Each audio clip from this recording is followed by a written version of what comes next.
Well, good afternoon. First, I'd like to thank the press and the media for being here and doing the work that you're doing and letting the people across Virginia and this country know of the efforts as we deal with this horrific tragedy. I'd also like to thank all of the men and women who have stepped forward and been part of this effort as we move forward in healing Virginia. They are no doubt dedicated, professional, and compassionate, and for that I say thank you to Mayor Dyer, who leads this city, to our city manager, Dave Hanson, our chief of police, Severa. Thank you for your leadership, as well as the other elected officials during a very, very difficult time here in Virginia Beach. We continue to focus on these families, on the victims. As we said yesterday, these are 12 individuals who came to work in the city of Virginia Beach thinking that they would go home in the evening, and they didn't return and have left a tremendous void in their families and in our community. I have had the opportunity, along with some other elected officials, to visit our local hospitals. I am a doctor. I served in Desert Storm. I have been in situations such as this, and it was important to me to go to our hospitals and thank the doctors, the nurses, and the staff. And I can let you know I also had the opportunity to speak with some of the families. They send their thanks for the heroic deeds that were performed yesterday, and I want to assure you that they are all being well cared for in our local hospitals. I want to also thank the outpouring of support and love that has come not only from Hampton Roads in Virginia, but across this country. And it just is so important as we continue in this healing process. So I would ask all of you that are viewing this today to continue to please lift up Virginia Beach, continue to lift up these victims and their families as we continue this healing process, which will go on not for days, but months and years. So thank you. And I will turn this over to our Mayor of Virginia Beach, Mayor Bobby Dyer. Mayor? Right here. Thank you, Governor. It's been about 23 hours since this horror was imposed upon the city of Virginia Beach. And let me just say this, we will not be defined by this horror. We will go forward. We are a city of resiliency and resolve. The true character of our city is going to rest with our public, our citizens, and our neighbors that we share borders with. The governor just mentioned there was an outpouring of love, empathy, and willingness to help. There is no doubt, question, or reservation. Let me just say this, and I will be brief. There's one thing that is most evident that has come about. We in Virginia Beach are a city of heroes. We have heroes with our military. We have many members of our public that help and save lives. But most of all, let me commend the officers, the people that ran into a building with an active shooter shooting .45 caliber bullets and saved many people. Without doubt, question, or reservation, Virginia Beach is a city of heroes. And the strength of Virginia Beach are the people of Virginia Beach. And there's no doubt that going forward, that we will define ourselves as a city with love and compassion for those neighbors that we lost and their families. And we're not going to just do this over the next couple of weeks. This is going to be a long-term thing. This is Virginia Beach. Thank you. And at this point, I'd like to bring up Chief Severa.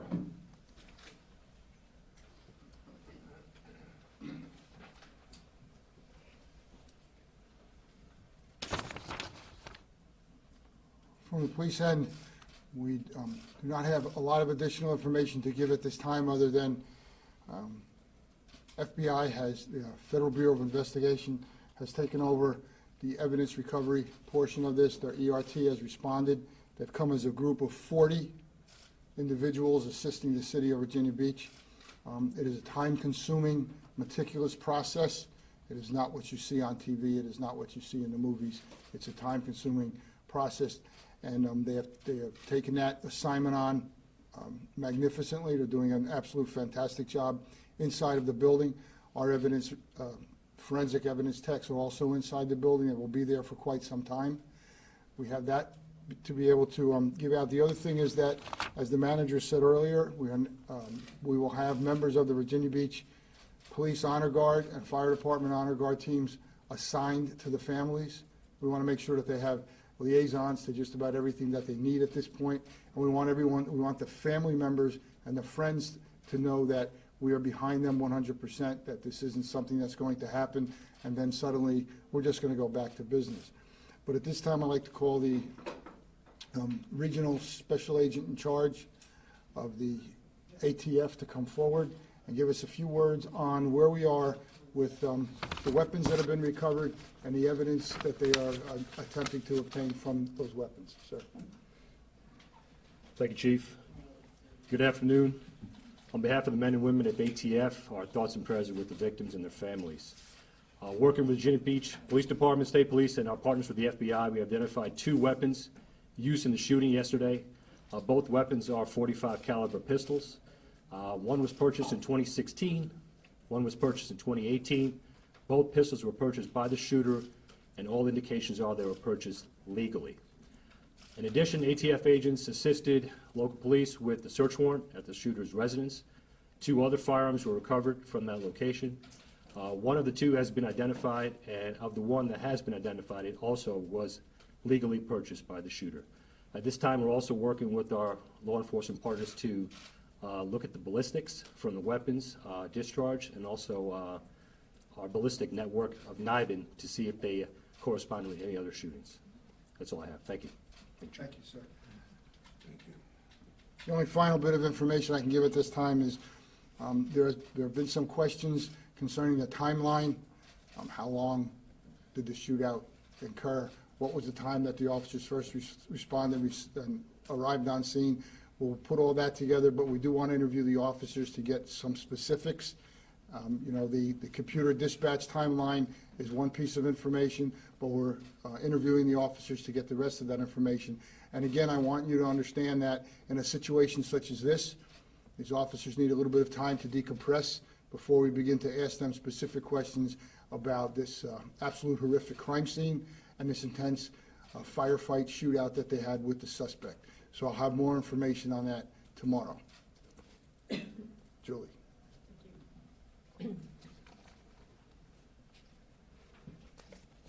I'm Julie Hill. I'm the communications director for the city. I've been here for 4 years.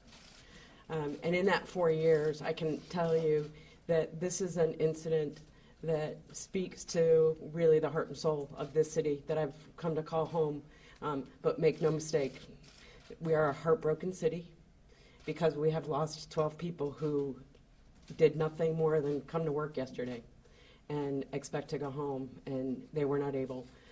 We're just about a day into this event, and so we've got a lot of plans to make. We have 12 funerals to help these funerals, the families plan, and that's the work that we're about to get underway starting today. We're meeting with the families. We're focusing on the steps that we're going to be taking for memorials. And this community has already started to step up in that regard as well. So in addition to a memorial service that the city is planning for Thursday evening that everyone is invited to attend at Rock Creek Church, we'll have more information on that.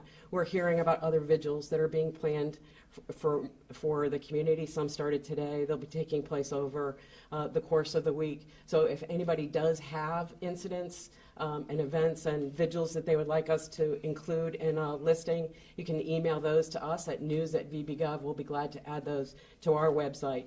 The vigil that we've got planned, the memorial service, is Thursday at the 6th. It's at 7 o'clock, and it's going to be a remembrance ceremony for those 12 victims who lost their lives in the shooting yesterday. It will be at Rock Church, which is at 640 Kempsville Road here in Virginia Beach. And it is open to the public, and we encourage anyone who wants to share in that to be able to attend. One of the most important responsibilities I have today is to make a correction to the name of an individual. We mistook the middle initial for Joshua Hardy. We put it in as an A and it should be an O, so I want to make sure that that's corrected. If you pulled the file down from our website, you now have that corrected information, but I didn't want to leave today without giving you that information. There are a lot of people who have wanted to drop by memorials and flowers and candles, and there is a designated area to be able to, for us to receive those, and that's at the flag right outside of right in front of the public safety, the police department, which is on Princess Anne Road. Building 11, it's to the left of the flagpole. There is the flag right there, and that's where we're going to hope that people will be able to gather and share those mementos. And finally, the amount of support that we've received has been incredible. We're immensely grateful for the support that we've received, and we hope that you'll continue to extend that to our families and the rest of the employees. You want to know more. I've been hearing from you that you want to know more about each of the individuals. And I think as we are able to work with the families, that's going to become easier as the days go by. So if you'll just give us a little bit of time, I think you're going to find an awful lot of people who want to tell you everything about these people that they want you to know. What questions do you have for us this afternoon? Can you give an update on the injuries? I'm sorry? Update on the injuries? We have, there's not really been much change on them from earlier. We had 3 critical and 1 in fair condition. What is the officer's, what is his condition? He's been treated and released. Remember, you might remember that the chief had indicated that it was his vest that saved him yesterday. In the last news conference, we heard that the suspect was an employee, but we're hearing from federal law enforcement sources that he was indeed fired. So can we please get a clarification? Can you please let me know what federal law enforcement agency gave you that information? I could just tell you my sources at federal law Okay. enforcement. We're hearing that he was fired. Okay, you can correct your source, that's not correct. It's not correct. Yes, sir. He was not fired. That's what yes, sir, he's not been fired. Chief, can you tell us when he entered the building that day? I'm sorry? Can you tell us when he entered the building? Where? When? What time? Approximately, well, I don't know exactly what time he entered the building. I know the time that we got the first call for service, shortly after 4 p.m. And again, I will, one moment. I will have the exact timeline as to when the first call came out. I can tell you that the call was dispatched within a timely fashion, that the first officers arrived within minutes, and I will give you the exact moment when we engaged with the suspect after that. Was there an interview? But hold it, excuse me. Yes, ma'am. Did the suspect go to work on Friday? Did he go to work? I don't have that information, and we will get that at a later time. Chief, have you interviewed co-workers, and have they given you any information on possible motive, any events that might have led to this or prompted it? We have interviewed coworkers, and I'm not at liberty to discuss what their information was. We had a question over here, sir. Just a question for the governor, considering there is now an open question about motive.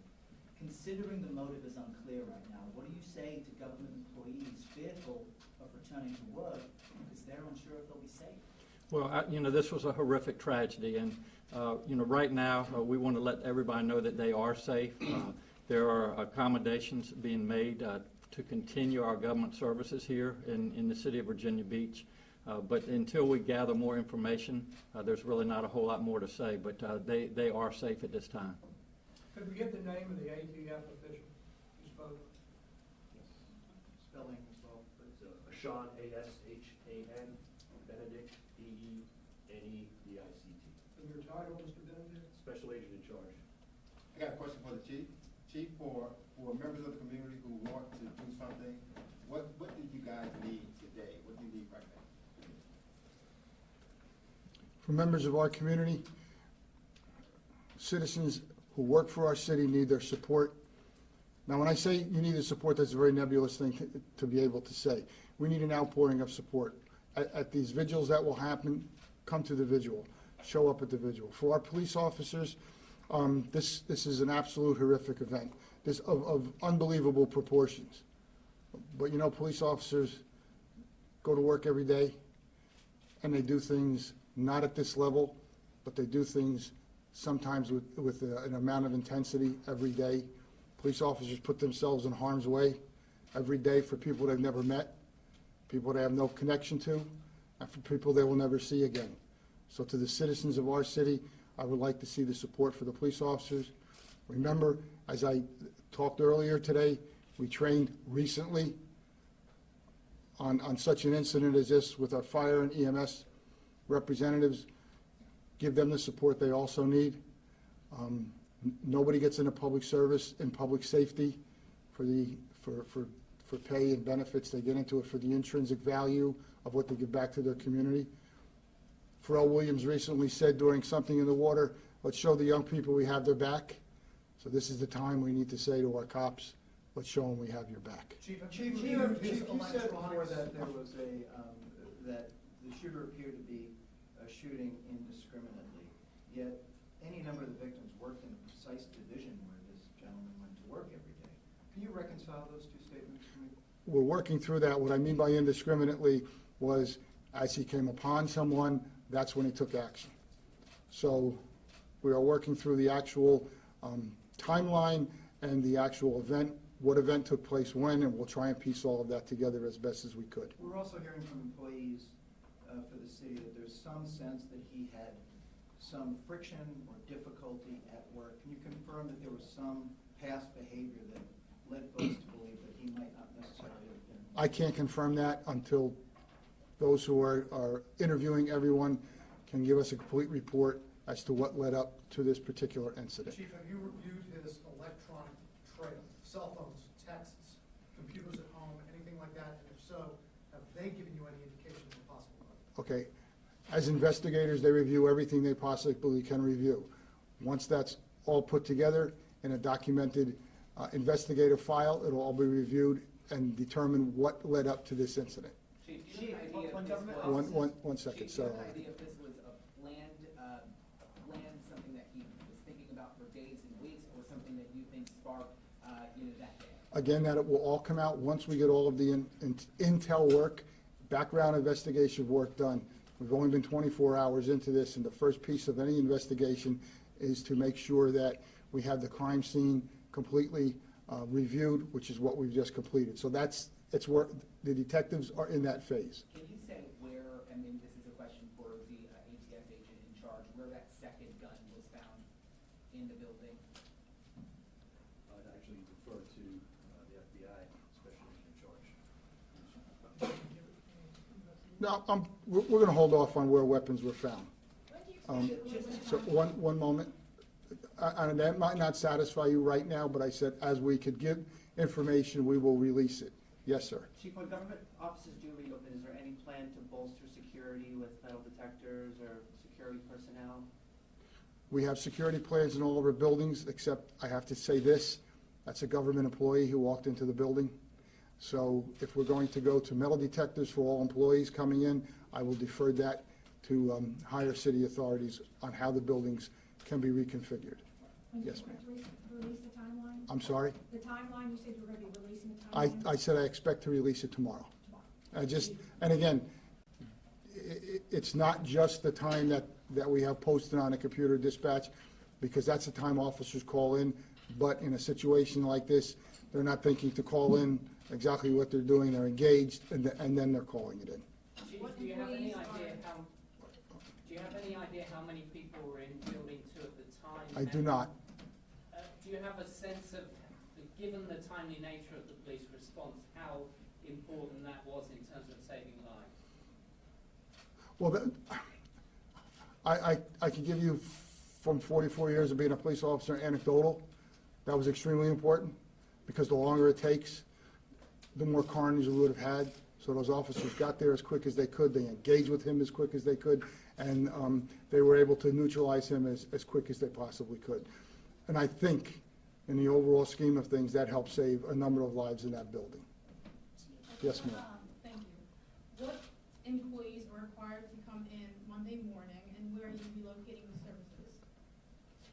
Who is thank you. We're having those conversations right now, and we'll have specific information that will be sent out to employees once the final decisions are made. We are absolutely looking at some modifications of the schedule, but how we're going to work that out for the logistics of some of the essential services, that's the piece that we're going to work on. We'll have it out as soon as we can.